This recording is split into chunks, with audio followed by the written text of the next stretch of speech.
WION is the talk of the town across South Asia after a story on girl rugby players in Jammu and Kashmir by WION's J&K correspondent Khalid Shah created a splash in the Indian Ocean, or more precisely in the island nation of Sri Lanka. None other than Member of Parliament Namal Rajapaksa spoke to us yesterday on why he wants to meet the young Kashmiri rugby girls and coach them. And that has put WION right back on front pages today. But the son of the former President Mahinda and rugby? What's the connection? More than what you thought. 32-year-old Lakshman Namal Rajapaksa is an alumnus of Colombo's elite St. Thomas College. There he represented the school in rugby matches in all age categories. And why did the WION story of the Kashmiri girl rugby players catch his attention? Here's what Namal said. Well, I came across the video a few hours yesterday. It was fascinating to see how the sport of rugby being played across Asia, and especially a country like India, who is widely popular for football and or cricket.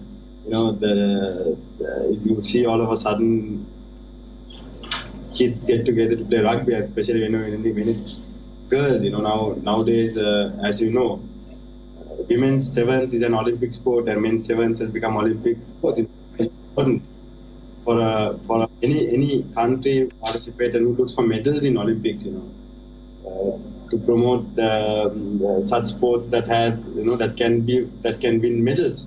So I was very encouraged to see that Kashmir girls getting involved in sport, such a physical sport, and keeping everything aside, keep all the differences aside, and come together as a group of kids in spirit of sport. WION has been very close to Sri Lanka, even though it was not being in Sri Lanka last so many years. Ever since that I can remember, WION has been very active, and especially when it comes to my father's political career as a head of state.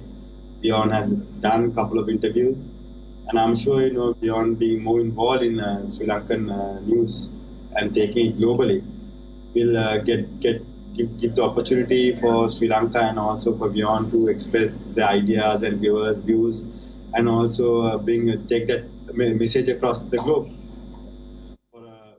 Namal is the son of former President Mahinda Rajapaksa. Relations between India and Sri Lanka are in state of flux. So what's behind Namal's offer to train the girls in faraway Kashmir? Politics or passion for the game? Here's what he had to say. It's really passion. We do politics, but at the end of the day, we all have our own personal lives, and sport is part of our life. We have been involved in sports. My entire family has been involved in sports in our personal capacity, and also representing Sri Lanka.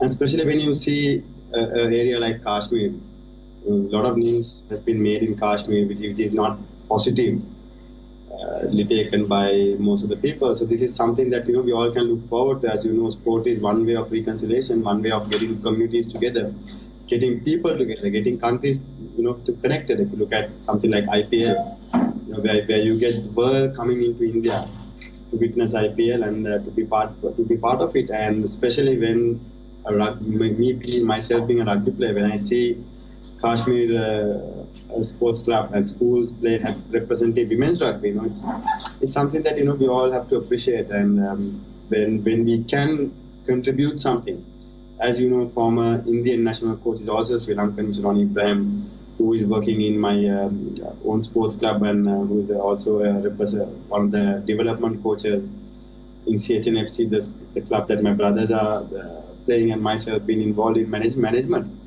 So we thought, we can put a group of expertise together where we can bring them to India, bring them to Kashmir, and get things moving, and see what we can offer for those girls. India and Sri Lanka has always had a very strong bilateral and cultural and social bond.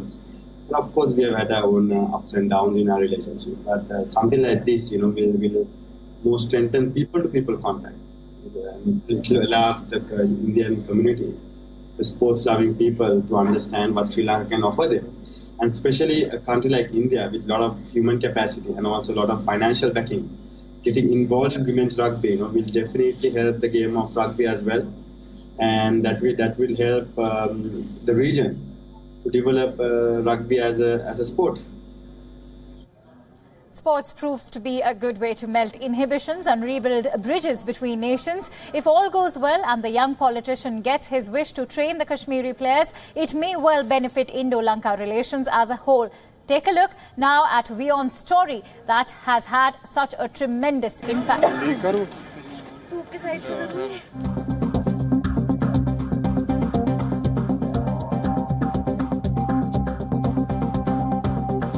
They strike like thunder, dodging and tackling to reach the finish line. There are not many onlookers, not many cheering either, but for these young girls, every moment is a test of their passion and their spirit. Undaunted, they sprint towards the next milestone. Many of them have skipped classes to steal 60 minutes for this practice session. Meet the girls' rugby team of the Kashmir Valley. In 2013, I saw Irfan Aziz Bota, our chief coach of J&K Rugby, and I saw some seniors playing from my school. I was really inspired by this game because I'm very well adapted to this game. My nature and all, it suits the game so well. So I was really inspired and I joined the game. Since then, I've played 5 nationals. I went to many places, to many states, and we've been runners-up. We have many girls. My parents have always supported me. Recently, I played the Gulmarg Snow Rugby Nationals and we won the gold medal. These girls are looking to make a career in the game of rugby, but they lack ways and means. A separate rugby ground was designated for this sport, but sometimes they are deterred by social comments. On many occasions, street protests and violence have kept them away from the field, but they are resolved to pursue. We get a negative approach from the society sometimes, so it's really difficult to continue our practice. Sometimes people come and comment negatively, so it's really difficult to continue practicing. Like in Ramzan, we were practicing and a few people came and said that we will throw you out of the ground, you girls playing with in shorts and throwing the ball here and there, you will achieve nothing in your life, and just all the negative comments, the negativity. Since then, we think that people don't like it when girls go on ground and play to prove themselves. They don't really tolerate it. There is unrest here, so it is difficult to us to be on ground every day when we have practice, but tackling all those difficulties, we manage and cooperate with our team to be on ground. All those other girls, when they see me, they get inspired by me because I have self-confidence. I gained self-confidence by this game. So self-confidence, vigor, discipline by this game. So they see me as an idol. There are around 300 girls playing rugby in the Kashmir Valley. Every Sunday they come for practice on the pitch. When we go for nationals, everyone there of other teams, they know that we have skills, we have tricks, we have tackling skills. So these are the good things for us because they are only having those running skills and all. They are fit girls, so they know how to go through the game. But we are having tackling skills, so these things make us stand out of those people. After unlocking many achievements on the pitch, some of these girls go on to become coaches. One such coach played for more than a decade and is now at the forefront of training newcomers in the game. She trains not just women participants, but also men. I started from past 2-3 years. I started training both boys and girls from my university. I started in Kashmir University. I started from there. That's a wonderful experience. The boys are very cooperative for it because they think that they can excel in this game. So they come every day and ask me to give them training. So I go voluntarily. Bearing all odds, these girls have participated and played the sport of rugby. They have faced the negativity of the society, but their determination and their passion is unfettered. Their goal is to play international rugby someday, but the infrastructure and the time doesn't permit them to practice as hard as they can.